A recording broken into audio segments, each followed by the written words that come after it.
Welcome to Hotter Than Ever, where we take a look at the unconscious rules we've been following, we break the rules that aren't working for us, and we find a new path to being freer, happier, sexier, and more self-expressed. Doesn't that sound great? I'm your host, Erin Keating. I am so excited for you to hear this interview with music producer Barb Morrison. We get into issues of identity, gender, and sexuality, and what the difference is between those things. We talk about the things that we know in our bones, even when the world is telling us something different. We talk about allowing versus driving in life and how to know when to do which one. We talk about sex and love languages and Tom of Finland. And if you don't know what Tom of Finland is, you are about to find out. Here it is. Hi, everybody. Welcome to this episode of the Hotter Than Ever podcast. I am so super excited about our guest today. Barb Morrison is an American recording artist, top 5 Billboard dance chart songwriter, platinum record producer. They're best known as producer for numerous artists such as Blondie, oh my God, stop, Rufus Wainwright, Franz Ferdinand, LP, and Asia Kate Dillon, as well as being an ASCAP featured film score composer. Welcome, Barb. Thank you so much for being here. Thanks, Erin. I'm happy to be here. I like to say all of those incredible credits about you, the people that you have worked with are on my, I bow down to you list. And I could hear every detail about every interaction you ever had with Debbie Harry. I just saw her last weekend. What do you want to know? Oh, God. How is she so badass? How has she always been so badass? Talk about hotter than ever. She is. She's still hot. She's still punk rock. And she's 76, 77. Yeah, she's still punk, and she's still doing it. She's amazing. I mean, we could talk about your career. We can make this whole career-focused episode if we wanted to. Mm-hmm. But you are a complex and multifaceted human being. Thank you. And I'm really curious to talk to you about your experience of sexuality and gender identity, because I think that's something that has evolved in your life across the years. And one thing that I really love to hear about is people inventing and reinventing themselves as life progresses, as people change. And I just like to hear a little bit about your story and kind of what your journey and what your evolution has been around that stuff. I think maybe we could start with gender and then sort of overlay how sexuality plays into that. Because I think those things are two different things, right? Yeah, they're two different things. For the listeners that don't realize that they're two different things, the punk rock definition of it that I say is gender is how you feel inside, sexuality is who you like to fuck. We're allowed to swear on this podcast, right? We are required to swear. So my journey with it is, one of my earliest memories was a gender-related memory. I remember trying to go into the boys' room at the department store and having someone return me to my mother and be like, this person went into the wrong bathroom. So immediately it was just, I was confused right off the bat about wait, why are they saying I wasn't confused, but their answer was confusing. I was three or four. Yeah, 3 or 4, and I definitely had that feeling of wait, they're not telling me the right thing. You knew the right thing. I knew the right thing inside. So, as my childhood progressed, there's a New York Times article that I wrote about this moment when I was up late, everyone was asleep, Saturday Night Live was on, I saw David Bowie perform in drag, and I thought to myself, everybody's telling me I'm crazy, but maybe I'm not crazy. Whoever, I gotta go find these people on the television, right? And I remember going back to school, 4th grade, whatever it was, and just looking around at everybody and being yeah, I'm out of here. You guys don't understand me. And then the horribleness of puberty hit. And my body betrayed me. So I didn't, I certainly did not want breasts. And I turned to drugs and alcohol because I couldn't handle it. It was the 80s. We didn't have any of these cool, gender words that we have now. We had boy, girl, straight, gay, I had heard of these things called transsexuals, but like back then we were calling them like sex changes. It was like real crude language, you know? And I didn't really want to be that. I never felt like that. So I turned to drugs and alcohol because it was a very painful time, which it is for anybody on their gender journey that's not getting the feedback or the compassion that they need. And the easiest thing for me to do was be goth. It was the 80s. That was a very androgynous sexuality and gender to put forward. So that's what I did. I was goth and I was punk. And as soon as I could, you know, like I made the promise to myself, I would get out of there. I'd find the David Bowie people. And I landed in the East Village as a teen and immediately got into some bands. And at that point, I was just, you know, I was presenting very androgynous, and I hadn't even had sex with anyone yet at that point. I was a teen. I had only kind of like kissed people, and I didn't lose my virginity, quote unquote, until I was 18. But I didn't really know where I fit in. So I thought that maybe the thing that like looked like it was the right puzzle pieces was to be a butch lesbian, which is like what we called it back then.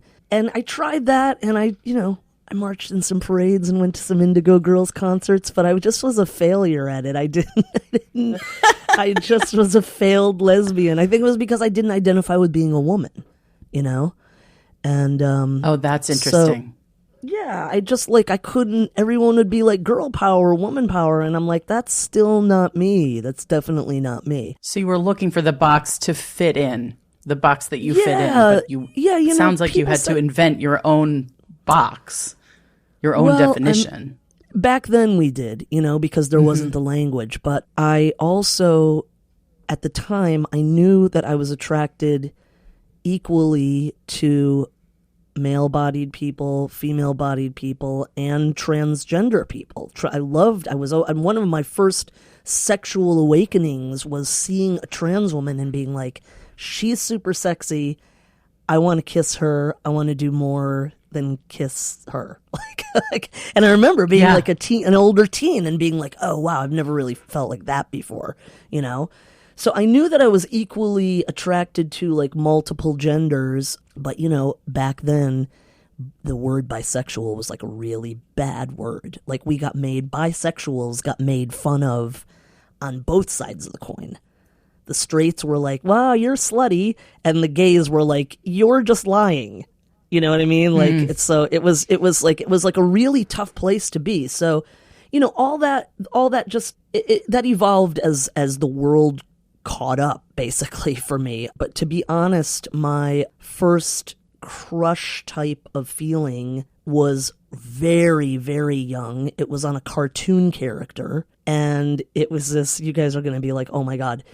It was on Brutus from Popeye. Oh my God.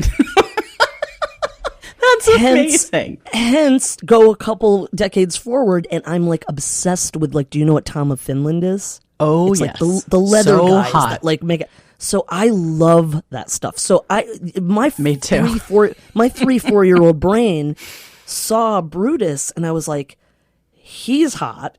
I think I kind of like the way he manhandled olive oil a little bit. That's so hot. And I just remembered being like, I was fascinated by Brutus. I didn't know if I wanted to be him or if I wanted to be with him. Maybe I still don't, actually, to be honest. Maybe that's a thing I need to marinate on. But you know, and then my second crush was on my second grade teacher. She was an older woman. So, you know, there were no rules. I was like anarchy right out of the gate. And I was just like, wait, I like this guy Brutus and I like this older woman. I love all the mix of references and influences and how you assemble them together to sort of try to understand yourself, right? And the declaring in fourth grade, I'm out of here. Yeah, just knowing that early. Knowing that early that there's something different out there for you. Here's the thing, Aaron, is because, and this is all going on with like the legislation right now, right? Really, I felt like when I was in fourth grade, I felt like I was crazy. And little kids shouldn't feel like they're crazy. Like a little kid shouldn't feel like, oh, I'm nuts. No, it's like I actually was fine. everybody else was giving me the wrong info. So, that's really what it is that like we just have to help kids be, or not even help them, just let them be what they feel like. We don't need to help them do it. We need to let them do it. Right, because they know. You knew, and yeah, I knew. You didn't have language for it, but you knew what you were feeling, and you knew when things felt right and they didn't feel right. Correct. And so when you got to New York, were you a kid in a candy store when it came to sexuality piece of it? Because there were so many different kinds of people you were attracted to? No, I was terrified. No? I was a virgin. Scary. I was a virgin. I was, on the punk rock scene immediately. We were living in like the abandoned buildings on the east, Lower East Side. I was actually terrified. I was catatonic almost sexually because I was just like, I don't even know where to begin. And I met this guy who he was my boyfriend for a little while. He was sweet. He was like a kind of like gayish hairdresser type. And we started hanging out a lot, and I found out that he was also a virgin. And so we were like, hey, let's try it out. And, we were 18 and in love, it was like it's as much as an 18-year-old can be. And it was really sweet. It was like made of love, and it was nothing like awkward. We're awkward, both of us, but we were both caring and kind. And so like right after that, immediately I like slept with I had sex with a girl, and I was like, oh wow. Oh, I was really like, about it. Cause I was what just was like, I was like, ooh, I didn't expect this big avalanche to come down on me. So I did, I think what a lot of people do when they're experiencing their first time like that. I immediately went out and like found a couple other guys and was like, not gay, not gay, not gay, not gay. And then next girl that came around, I was like, oh shit, I do like this. I really do like being with women. So I plopped myself right in the middle of a lesbian community. I said, I got it. I'm a butch lesbian. And then I had this dirty secret that I would sleep with men.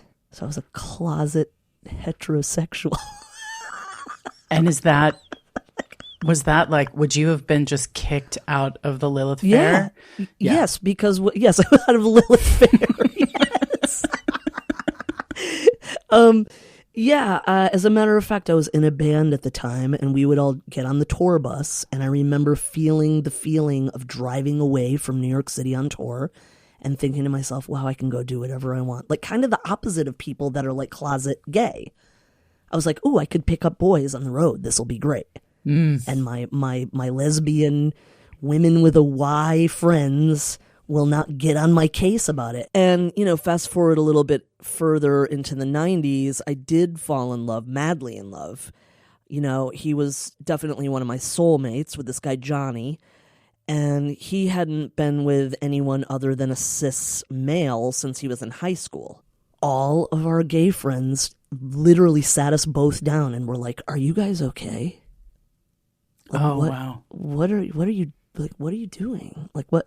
And it's not like that anymore. Like the kids are like whatever now, but we really very whatever. They're very whatever. So this is this sounds like I'm telling a story. Like gather around, children. I'll tell you about the Civil War.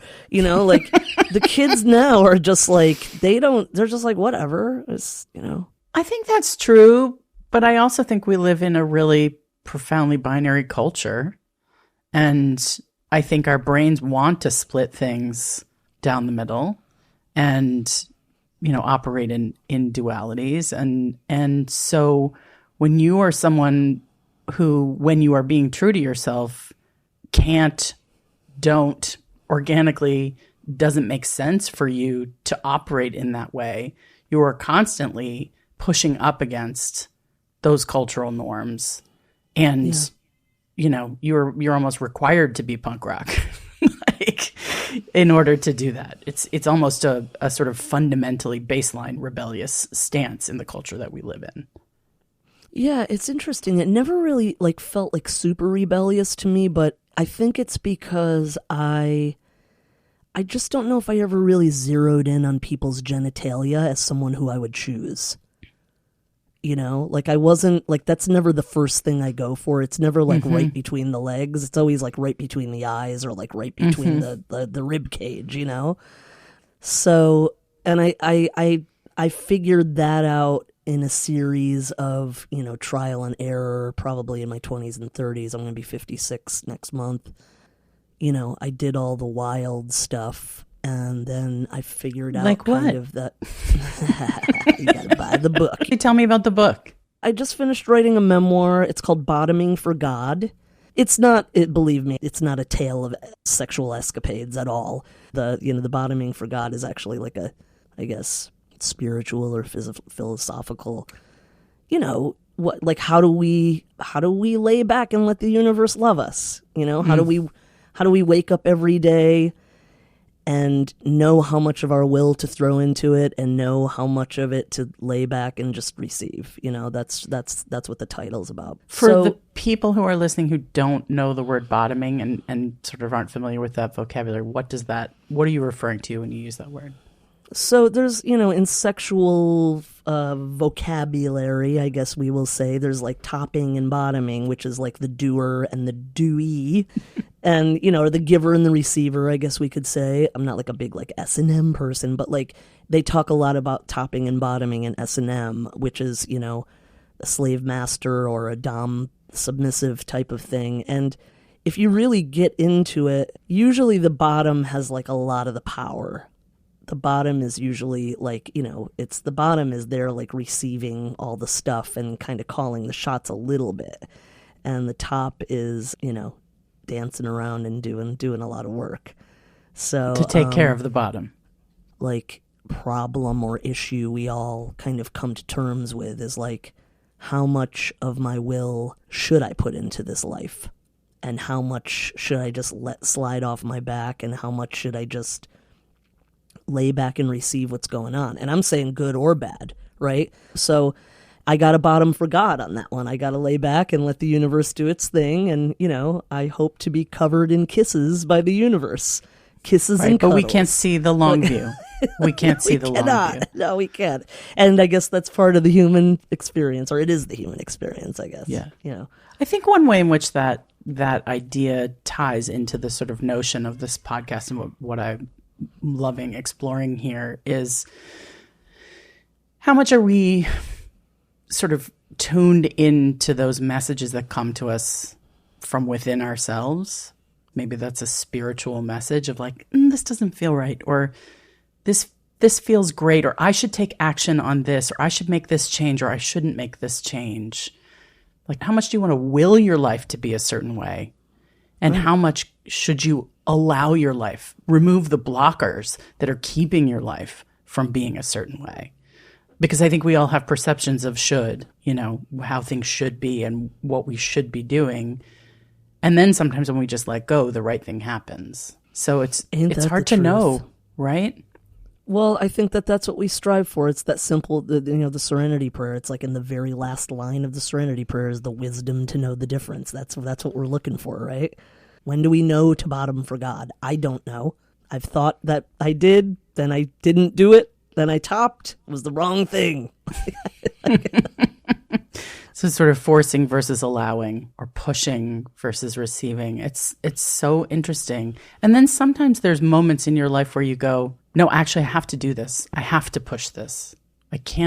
I have to drive this change. Right. Are there examples of right turns or pivots or big changes that you've made in your life that came from some piece of intuition or some piece of like inner knowing? It sounds like your evolution sort of gender-wise has a lot of that. And also, like, that's what making music really is. Making music and making art, but definitely making music. I was talking to the kids that I was like doing my lecture with today. It's really about just catching these moments of like, that's the thing. Make that move right now. You know, make that move right now. Now sit back and let the other instruments play.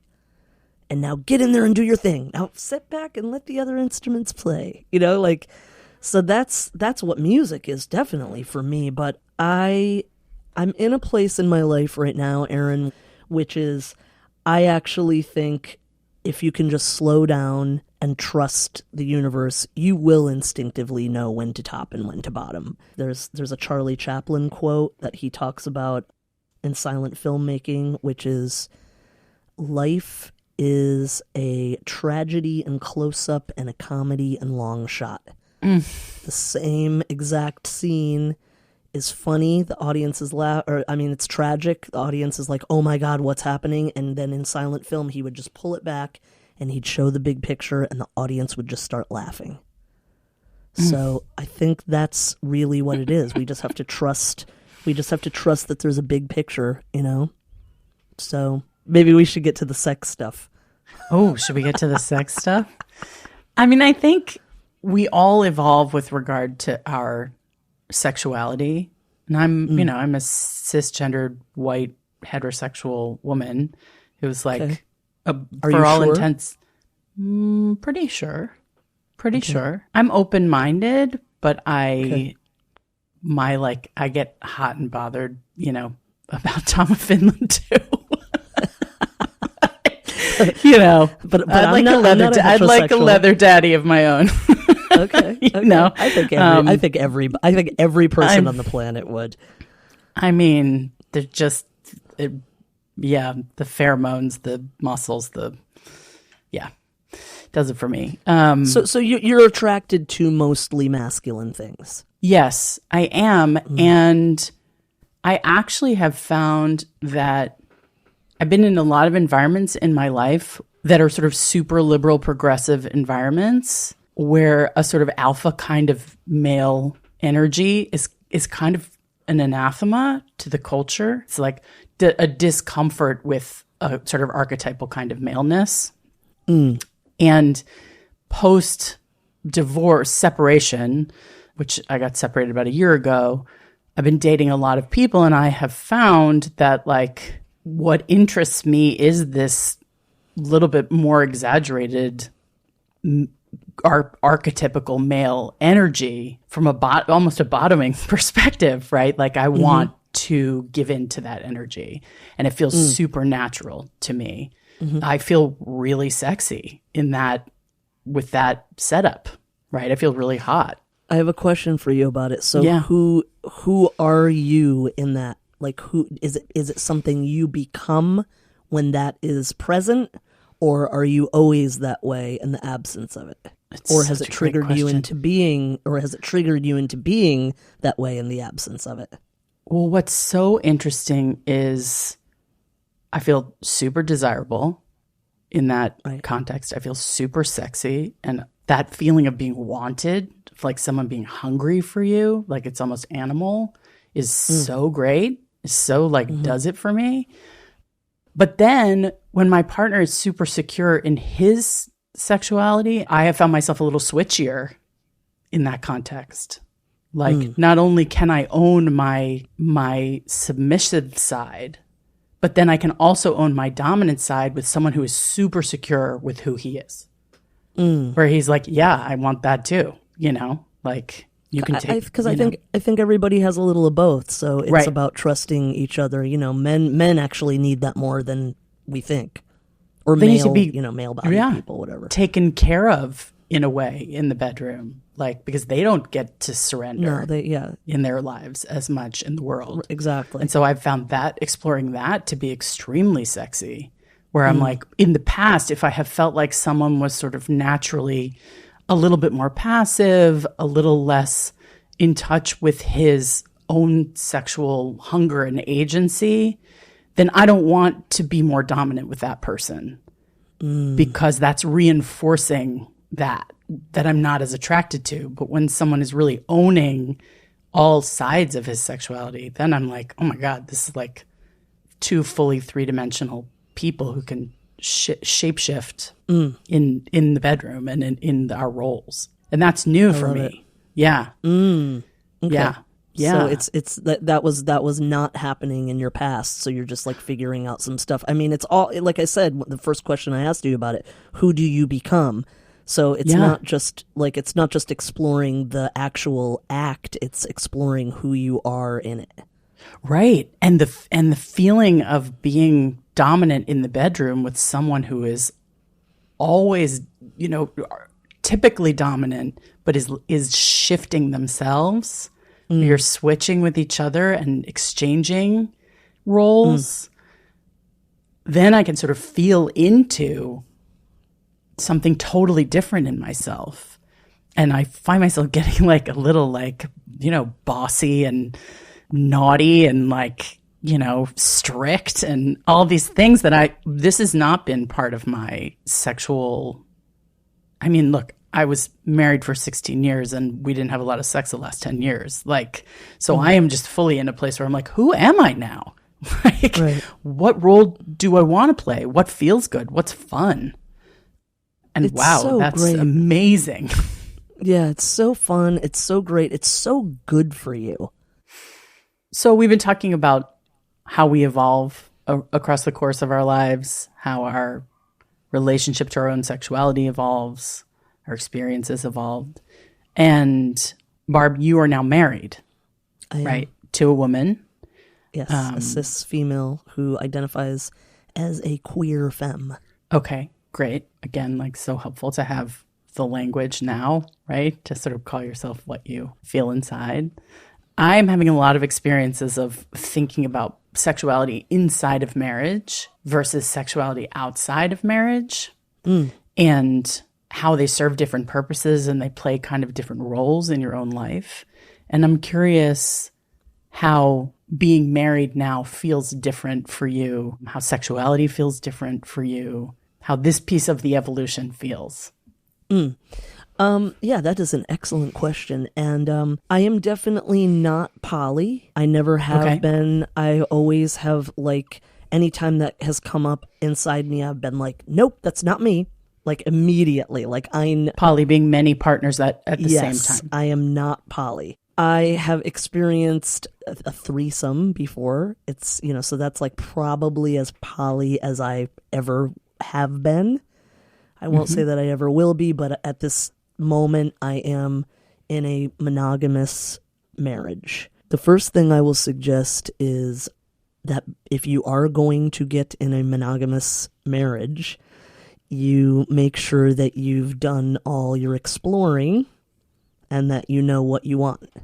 And so I have had the luxury of being in that position. I have had a wild 20s, 30s, and 40s in my life. And like I just said to you a little while ago, I learned a lot about myself in the last decade and a half, sexuality-wise, I guess I would put it under that category, which is, I think that my main sexuality would be sapiosexual and demisexual, which are two categories that are, sapiosexual, for the people that don't know these terms, it means that I am mostly attracted to intelligence.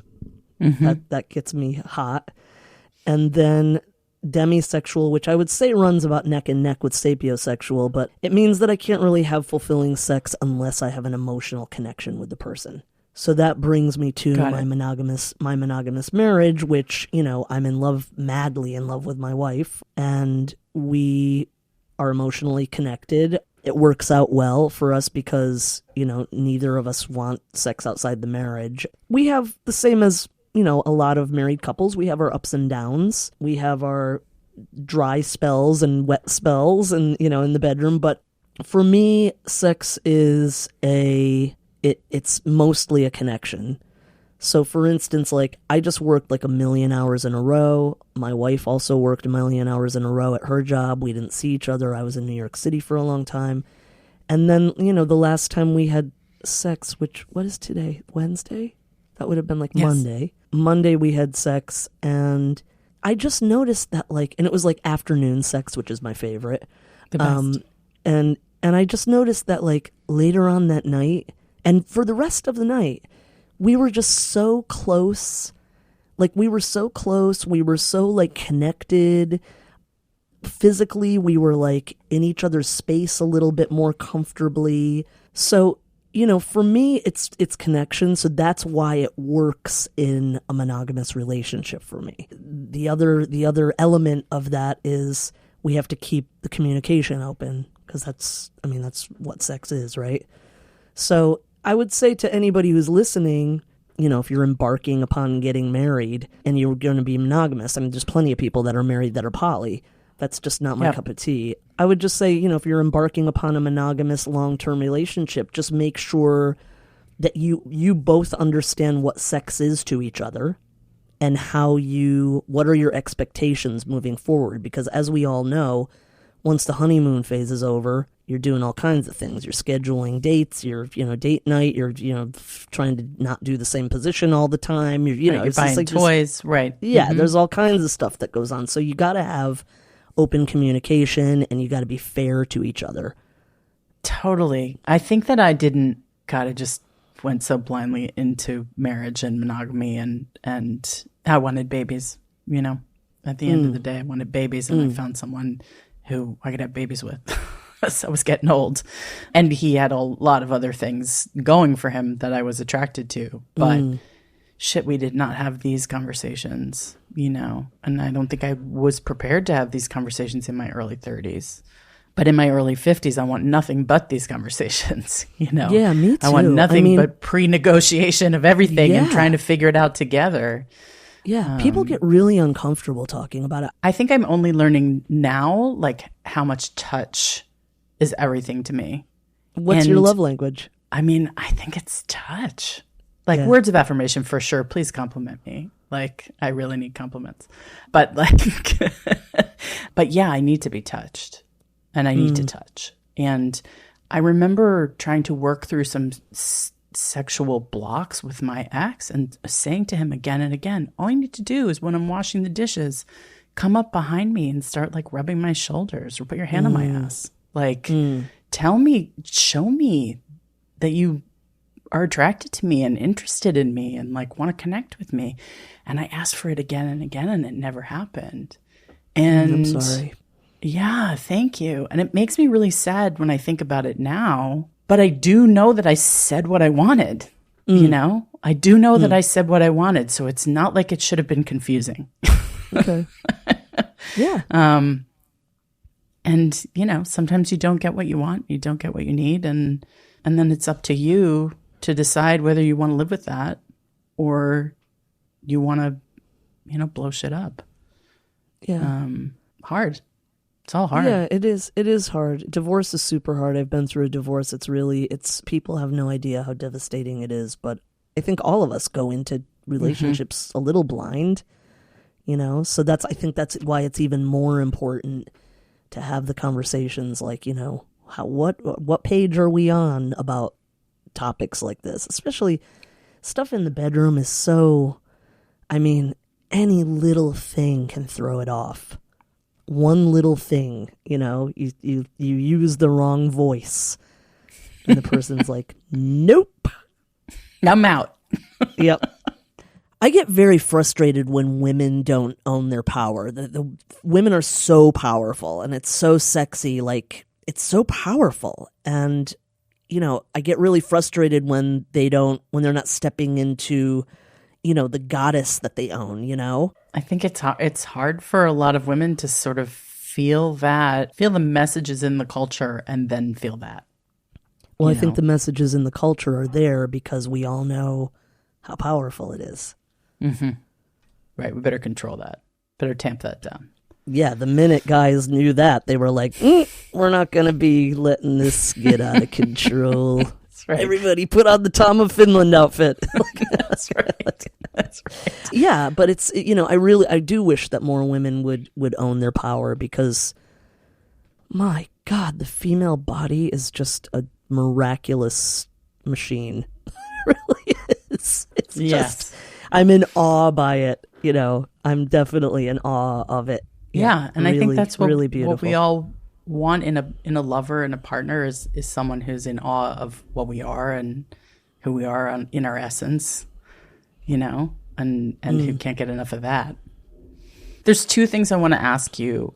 I like to think about the contracts that we have in our lives, the sort of unconscious or conscious agreements in our lives that we need to uncover and sometimes renegotiate for ourselves.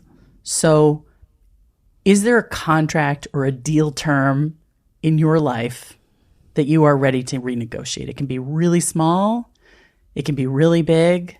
So for me, there's a really big one, which is ties to what we're talking about here, which is like, I was in a marriage with almost no sex for the last 10 years. And in the future, my contract will read, like, sex must be an integral part of this relationship, right? Like, we must figure out our intimacy and our sexuality together, and that should be at the center of things on some really fundamental level. It wasn't a deal term that I had in my marriage, but it certainly will be in relationships going forward. Is there anything that you want to renegotiate? 2 years ago, right when kind of like in the heart of the pandemic, I decided to make sleep a priority, which I had never done in my life. I was raised by these 3 guys that were very macho about sleep. Like, I've been awake for 5 days, And my mother, who was like a workaholic, who also was like pretty macho about like sleep deprivation. So I was just kind of like, I didn't have a choice. I was like, you got to grind, you got to hustle, you got to grind, you got to hustle. And 2 years ago, I just made sure that I made sleep a priority. And I got to tell you, that shit changed my life. It changed everything about me. It changed my relationships. It absolutely changed how I treat my career, my creativity. I got a book written. It changed every single thing in my life. I make sure I get that sleep now. That's the only thing that I've really, really renegotiated for myself. And that was, that was just like an inner journey. It didn't really have anything to do with anyone else, but the ripple effect sure did help everybody. I think I'm a better person because I sleep now. Yeah, that's really big. You cannot underestimate the importance of that. I want to ask you one more question. Just if you could distill kind of the message of the journey that you've been on, what you want listeners to take away from this conversation or the story that you shared about yourself, what would that be? I would say like the overview is make sure that I'm a daily meditator since 2006. I really probably have skipped a handful of days since 2006. And what that has done for me is it's just gotten me in touch with myself. So I would say like anyone who's questioning any sexuality stuff or wondering like if they can have better sex or have a better relationship or whatever, like get mostly in touch with yourself. Don't look for the answers outside yourself, because you could read 1 million books about it. You could go to 1 million sex therapists. It's all inside you. The answer is absolutely like, we're all individual people. You got to ask yourself what it is that you want, what you want to be. So I would say it's just mostly important to get in touch with yourself and really know yourself as far as like love, relationships, and sexuality, So amazing. Thank you so much, Barb. This has been an amazing conversation. Thank you. Thanks for having me. Rock on. You I feel like I have to say rock on. Rock on, Aaron. Thanks for listening to Hotter Than Ever. Did we do a good job explaining what Tom of Finland is? No, right? Tom of Finland was an artist known for homoerotic drawings of hypermasculine men, bikers, leather men in uniform, with big muscles and bulges wearing tight clothing or sort of partially removed clothing. I suggest a Google image search for more information. If you enjoyed this episode and got something out of it, please follow the show on whatever platform you're listening to right now, and rate and review us on Apple Podcast. That will help other people to find the show. Hotter Than Ever is produced by Erica Gerard and Podkit Productions. Our associate producer is Lena Reebstein. Music is by Chris Keating with vocals by Isa Fernandez. Come back next week. We're just getting started.